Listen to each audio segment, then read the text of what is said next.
nacional del centro del Perú. Luz de la verdad, en los Andes líder cultural. Lo que sí me encanta estar ahí con este público académico básicamente, ¿no? Bueno, disfrutando de la energía de cada uno de ustedes, ¿no? Y es muy bueno que pues hay que estén todos aquí. Me hubiera gustado también que estén ahí algunos empresarios probablemente por ahí.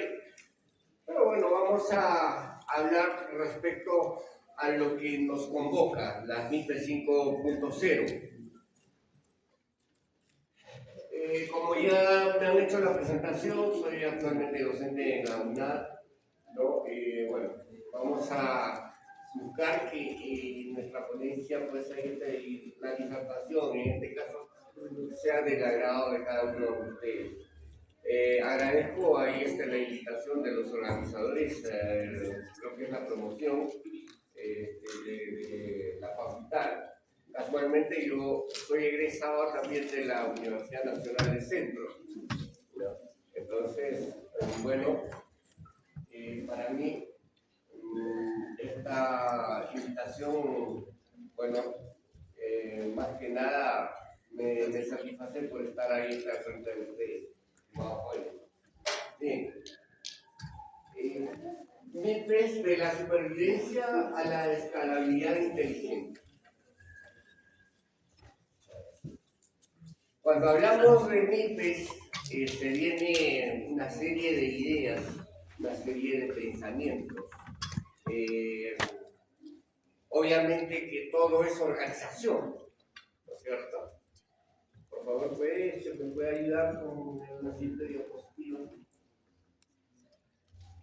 Cuando nosotros pensamos que todo es organización, todo es una estructura, normalmente pues ahí las MIPES no son tanto así, muchas veces. ¿No? Entonces, ¿qué sucede? Sucede que nuestros gurús, los autores, hablan de que las economías no se construirán desde las multinacionales, ¿no? Se construirá desde los pequeños negocios que decían dejar de ser pequeños de mentalidad. ¿Cuándo vamos a ser grandes? Cuando nosotros pensemos en grande, cuando nosotros pensemos escalar más, llegar arriba. ¿Pero cuándo? Nos hacemos esa pregunta, ¿cuándo? Y pues, muchos de nosotros tenemos nuestro pequeño emprendimiento. Yo veía en algunas otras ciudades, Lima, por ejemplo, ¿no? En el salón, en la universidad, algunos jóvenes son emprendedores, obviamente que no todos. Inician con algunas pequeñas cosas en esta etapa estudiantil, ¿no? Entonces,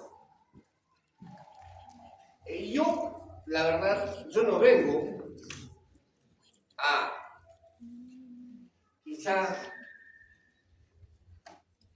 a darles mucha literatura, sino más por el contrario, vengo a darles experiencias, conocimientos por muchas organizaciones de los que he pasado.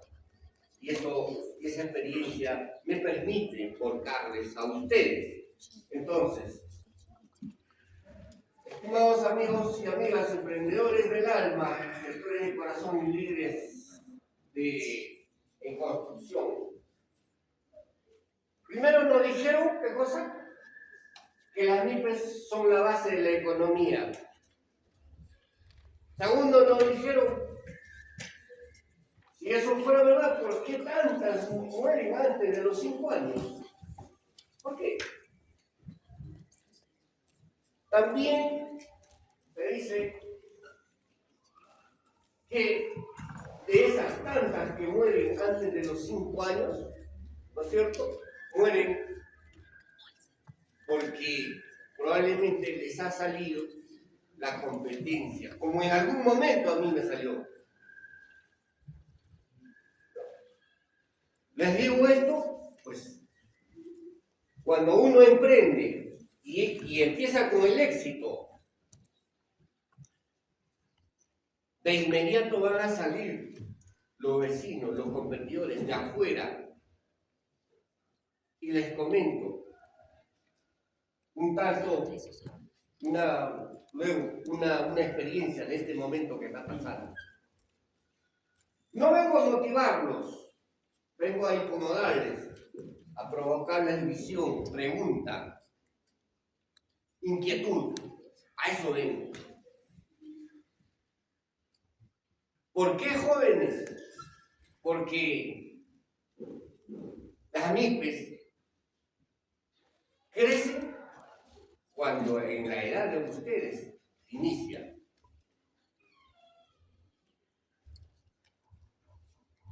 Les comento por qué les digo jóvenes. Porque hace 2 meses atrás, 2 o 3 meses atrás, 2 jovencitos, 23 y 25 años, aprox, 2 hermanos. Uno de ellos que estaba en México. Mueren sus padres, regresan a México, porque el mayor tenía la idea, el pensamiento de llegar a Estados Unidos vía México.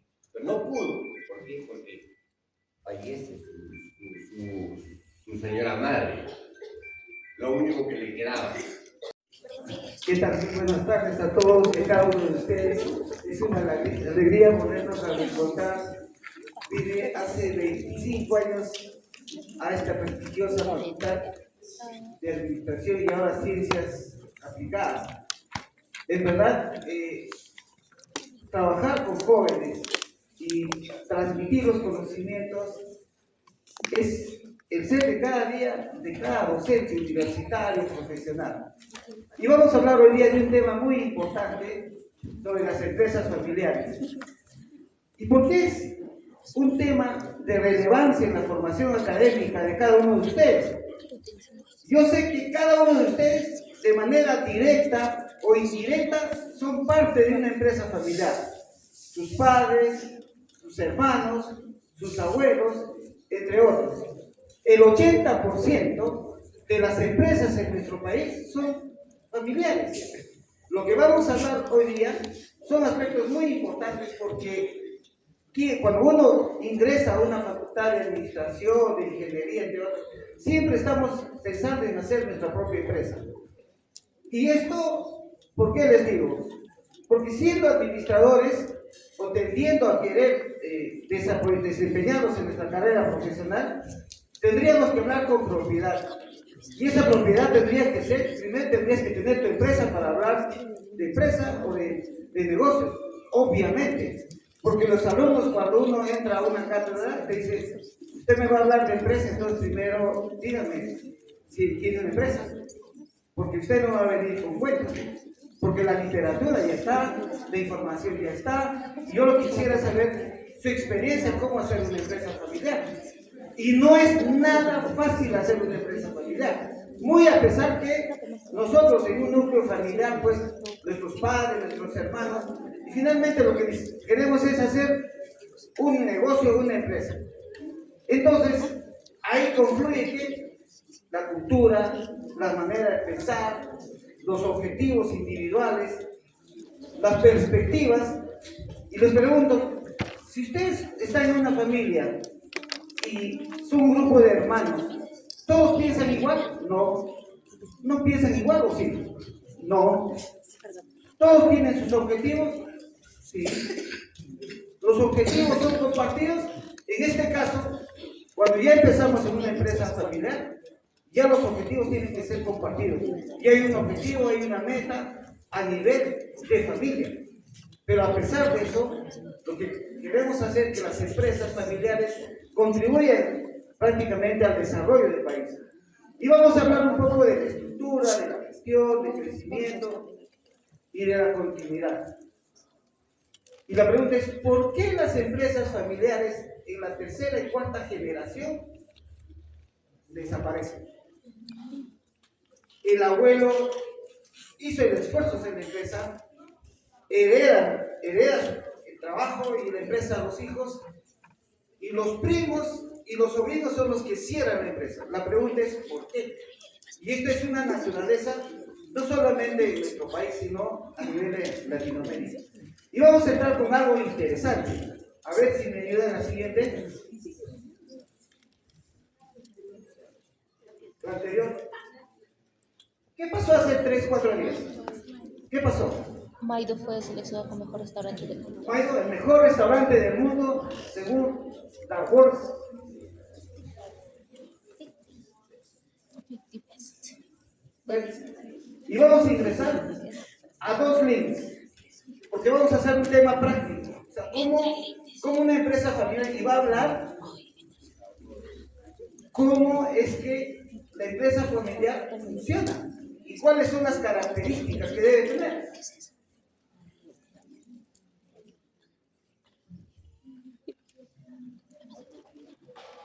Entramos al CNN. Ahí está, volumen. Recibió un nuevo reconocimiento a nivel mundial. Maido, el restaurante del chef Mizuharu Micha Tsumura, ubicado en Lima, fue elegido el mejor restaurante del mundo este jueves, quedando en el primer lugar en la prestigiosa lista The World's 50 Best Restaurants, superando al restaurante español Asador Echevarri y al mexicano Quintonil. Tsumura recibió el reconocimiento y se lo dedicó a su equipo de trabajo y a su familia. Chicos, Corte ahí, corte ahí.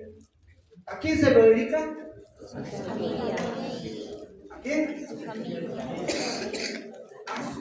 A su familia. Y a su familia. Y los ustedes que están constantemente en las redes, en Facebook, Instagram, ¿quién fue su principal crítico? ¿Quién fue su principal crítico? ¿Quién? Porque siempre en una empresa esperamos que nos aplaudan. Nos aplaudan, pero siempre nos sentimos ese mal cuando nos critican, cuando nos observan, cuando dicen esto está mal, esto debería ser así. Su principal crítico fue su propio papá. Y eso entienda, si una persona te dice, oye, tu negocio me parece que esto debes mejorar, en vez que se sientan mal, más bien agradezcan, porque te está dando un indicador de una debilidad para poder mejorar. Porque siempre estamos acostumbrados a que nos aplaudan, pero a que nos critican o a que nos digan, oye, esto me parece que no funciona así. Entonces ahí viene una incógnita, ¿no? Entonces seguimos. Para ustedes, familia, padres, hermanas. Desde su apertura en A ver, 2009, corta ahí. ¿Por qué un premio cuando nosotros, a ver si pones esto, por qué cuando tenemos un reconocimiento, un triunfo, un logro, por qué siempre pensamos en papá, en mamá y en hermanos? ¿Por qué? ¿Por qué? ¿Por qué cuando lanzamos un trofeo, esto te lo dijo papá, o mamá, o hermano? Docente y administrativa. Bueno, el maestro Vicente Torres Alba es contador público de profesión, egresado de la Universidad Nacional del Centro del Perú, donde cursó sus estudios en la Facultad de Ciencias Contables y Financieras. Que tiene mucho que ver en el desarrollo de la gestión. Cuando hablamos de MIPES,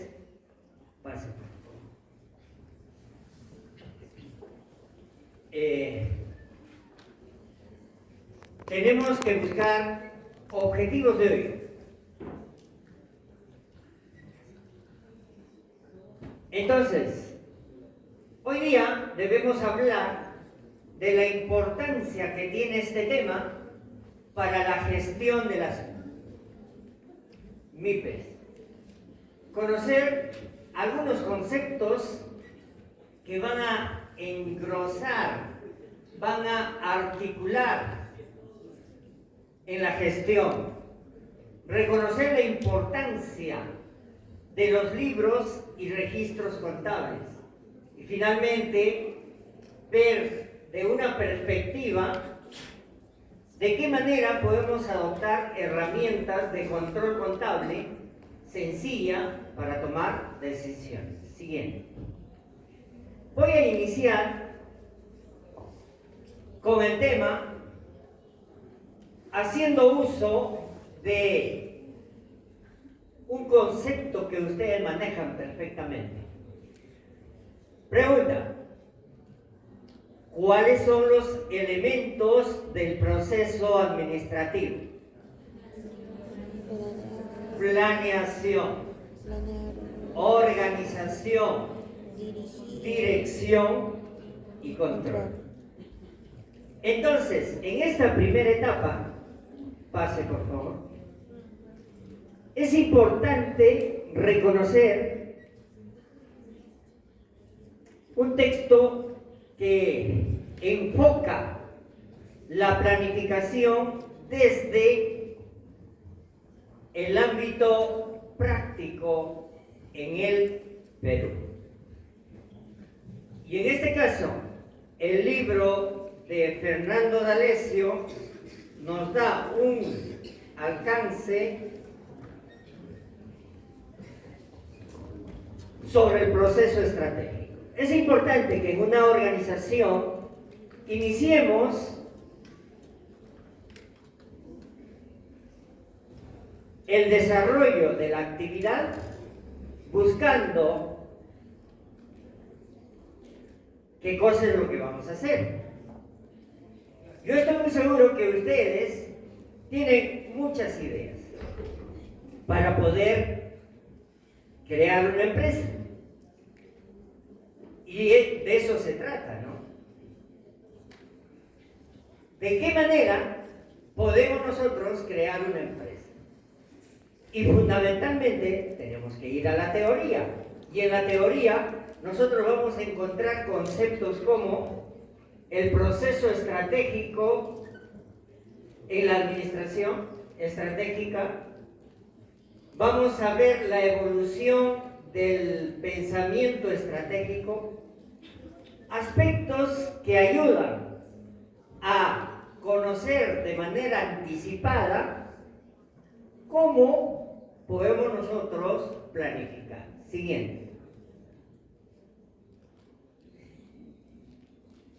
En la estrategia académica siempre nos han enseñado que lo primero que debemos reconocer es la idea de negocio, ¿no? Y la idea de negocio es el punto fundamental. ¿Qué voy a hacer? Vemos aquí muchas empresas en Tarma en la que nos gustaría involucrarnos, nos gustaría de repente imitar. Pero la pregunta que nace es si es que ese negocio va a ser rentable o no. Y para que eso suceda, nosotros tenemos que ubicarnos en el escenario actual. Y el escenario es bastante complicado, porque existe mucha incertidumbre. Y ustedes conocen que para poder manejar esos escenarios de incertidumbre es importante manejar el riesgo. Entonces, ¿qué pasaría si yo pongo un negocio que ya existe dentro de una ubicación que no es la correcta? La respuesta es simple: fracaso. Entonces, nosotros tenemos que buscar alternativas que van cambiando el escenario. Tipo de empresa. La primera es una persona natural. Cualquier persona que tenga mayor de 18 años, ¿no?, puede desarrollar un negocio. Y el trámite es bien simple. Solamente hay que cumplir las reglas establecidas en el campo empresarial. Y esto es inscribirse a la SUNAT. ¿Cómo me voy a inscribir a la SUNAT? Simplemente llevo mi DNI, un recibo de luz, agua o teléfono, y con ello automáticamente tengo mi RUC. El RUC de una persona natural está determinada por el dígito 10, el número de DNI y un dígito de control. Seguramente ustedes tienen su DNI a la mano y ahí en ese DNI ustedes van a encontrar un número en letras rojas y esa es el código de seguridad del RUC. En cambio, para las personas jurídicas o las empresas, se puede constituir bajo el régimen de una sociedad. Y para constituir una sociedad, primeramente tenemos que asociarnos. Esa asociación requiere controlarlo, requiere formalizarlo ante las instancias correspondientes. Entonces, para formar una constitución de una sociedad, primeramente hay que dar cumplimiento a lo que establece la ley de sociedades, la ley número 26887. Esa ley establece en el artículo 1 el concepto de sociedad. ¿Qué es una sociedad? Está conformada por 5 libros. El primer libro habla de las reglas de la sociedad. El segundo libro habla de las sociedades anónimas. El tercer libro habla de los otros tipos de sociedades. El libro número 4 habla de las reglas aplicables a las sociedades. Y el libro número 5 habla de los contratos asociativos. Siguiente. Formaliza tu empresa. Hay instituciones, ¿no?, que van a formalizar la empresa. Por ejemplo, una vez que ya hayas decidido crear una sociedad, tienes que hacer un estatuto. Ese estatuto tiene que elevarse a una minuta. La minuta tiene que registrarse en los registros públicos y ahí interviene SUNAT. Esa empresa constituida puede llevarse a cabo en una notaría. El costo promedio de una constitución de sociedad, estamos hablando alrededor de 500 a 1000 soles, dependiendo del tipo de sociedad que vamos a constituir. Lógicamente que la notaría te hace todo el trámite. Nosotros decimos, primero hacemos el estatuto, luego la minuta a registros públicos a la SUNAT. Todo ese trámite te lo hace la notaría. Entonces, también hay que solicitar el RUC de la SUNAT, hay que elegir el régimen tributario. Existen 4 tipos de régimen tributario. En sus acrónimos dice el RUS, el RER, el REG y el MIPE. El RUS viene a ser el registro único simplificado para las personas naturales. El RER es el régimen especial de impuesto a la renta. Ahí solamente están algunas empresas que realizan actividades específicas. El MIPE, ahí viene lo bueno, de que en el MIPE podemos nosotros tener beneficios.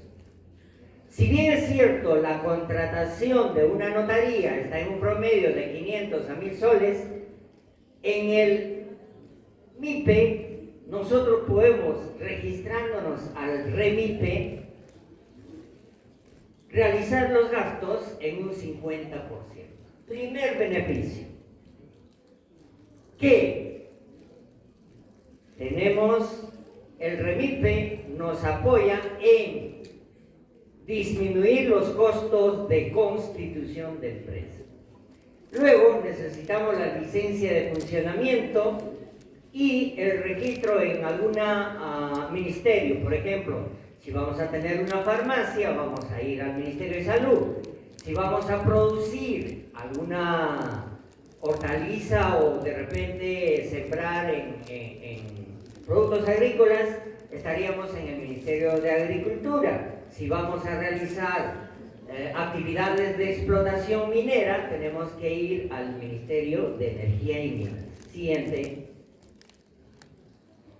Organiza tu contabilidad. Señores, la contabilidad es una ciencia que estudia los hechos y fenómenos económicos que se realizan en una entidad con la finalidad de poder potenciar, de poder obtener éxito en los negocios.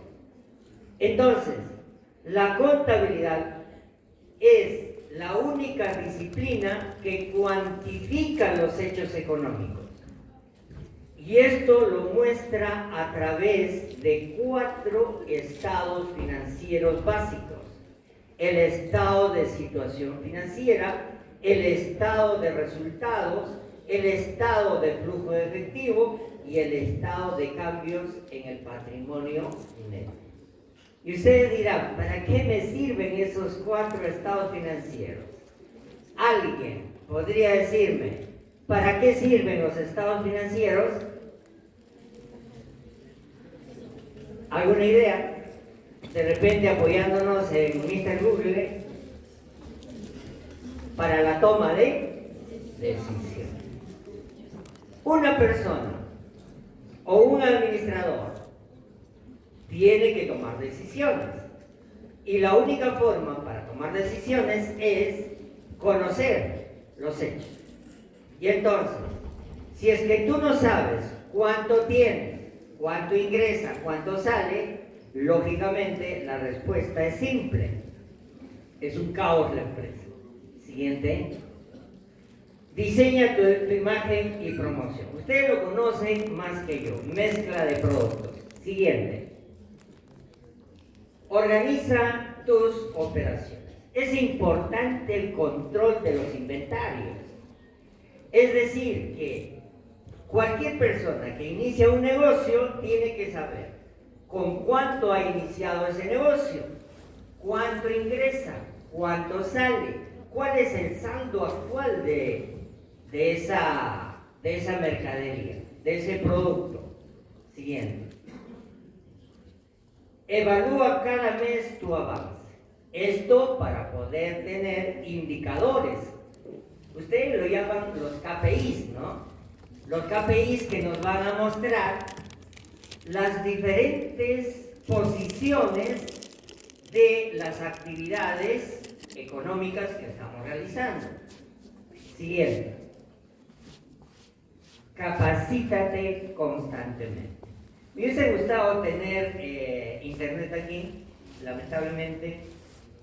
Para otra oportunidad podamos tener el acceso a esas links que nos ayudan de manera externa a poder nosotros capacitarnos gratuitamente. Siguiente. Aquí está el libro de Karen Weinberger, quien desarrolla un plan de negocio. Este plan de negocio nos ayuda a conocer de qué manera podemos iniciar nuestras actividades. Siguiente. Empieza por el resumen ejecutivo, la descripción de la compañía, o sea, el conocimiento de la empresa, el análisis del entorno, el sondeo de mercado, el análisis de la industria, el plan estratégico de la empresa. Esto es muy importante. el plan de operaciones, diseño de estructura, el plan financiero. Siguiente. Entonces, teniendo esta primera etapa de conocimiento, vamos a la segunda etapa, la organización. Siguiente. Decíamos que la ley de sociedades, la ley número 26887, se encarga de regular